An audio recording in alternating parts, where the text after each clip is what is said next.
إن الحمد لله والصلاة والسلام على رسول الله الذي بلغ الرسالة وختم النبوة وعلى آله وصحبه أجمعين সম্মানিত ভাইরা, প্রিয় মুসল্লি ভাইরা, আজকে আমরা আলোচনা করব আপনাদের সামনে শবে বরাত নিয়ে।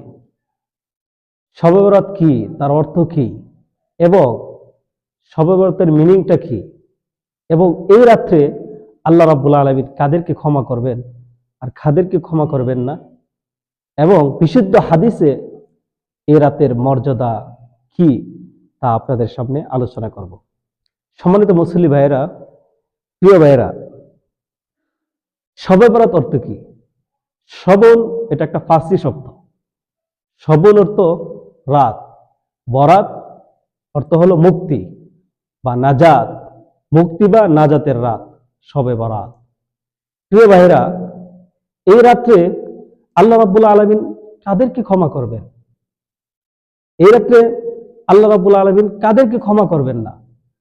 একটা হাদিস থেকে আমরা জানবো, হযরত আন মুআয ইবনে জাবাল রাদিয়াল্লাহু তাআলা আনহু قال, মুআয ইবনে জাবাল রাদিয়াল্লাহু তাআলা আনহু হতে বর্ণিত, নবী করিম সাল্লাল্লাহু আলাইহি ওয়াসাল্লাম বলেন, আল্লাহ রাব্বুল আলামিন এই রাত্রে দুই শ্রেণীর মানুষ ব্যতীত সকলকে ক্ষমা করে দিবেন। বলেন সুবহানাল্লাহ।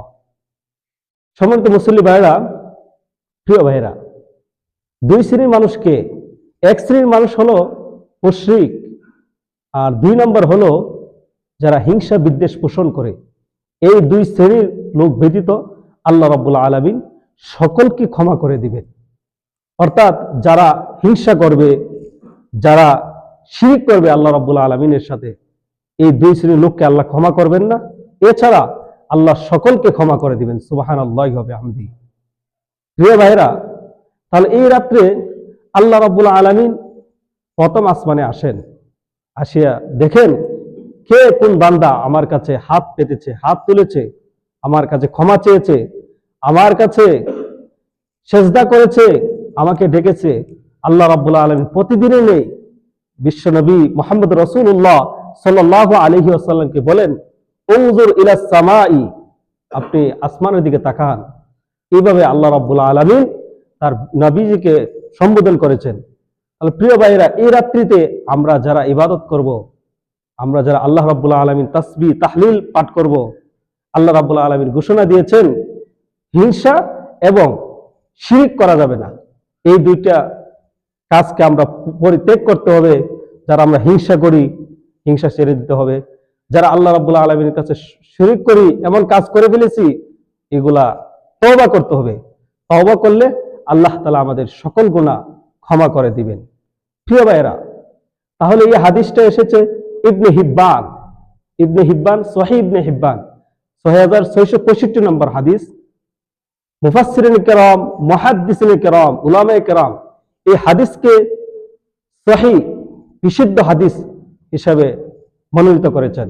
তাহলে প্রিয় ভাইরা, আজকে শবে বরাত সম্পর্কে মেসেজ হলো, দুই শ্রেণীর লোক ব্যতীত সকলকে আল্লাহ ক্ষমা করে দিবেন। এক নম্বর হলো মুশরিক, দুই নম্বর হলো যারা হিংসা বিদ্বেষ পোষণ করে। আল্লাহ তাআলা আমাদের সকলকে আল্লাহর সাথে যাতে শরীক হয় এমন কাজ পরিত্যাগ করার তৌফিক দান করুন, এবং হিংসা বিদ্বেষ আমাদের অন্তর থেকে আল্লাহ তাআলা আমাদেরকে অন্তর থেকে যাতে একবারে ছিনিয়ে নেন, আমরা যাতে কারো প্রতি হিংসা বিদ্বেষ না রাখি। এই দুইটা পয়েন্ট আল্লাহ তাআলা আমাদের সকলকে হিংসা মুক্ত জীবন, শিরক মুক্ত জীবন গঠন করার তৌফিক দান করুন। ওয়া আখিরু দাওয়ানা আনিল হামদুলিল্লাহি রাব্বিল আলামিন। ওয়াসসালামু আলাইকুম ওয়া রাহমাতুল্লাহি ওয়া বারাকাতুহু।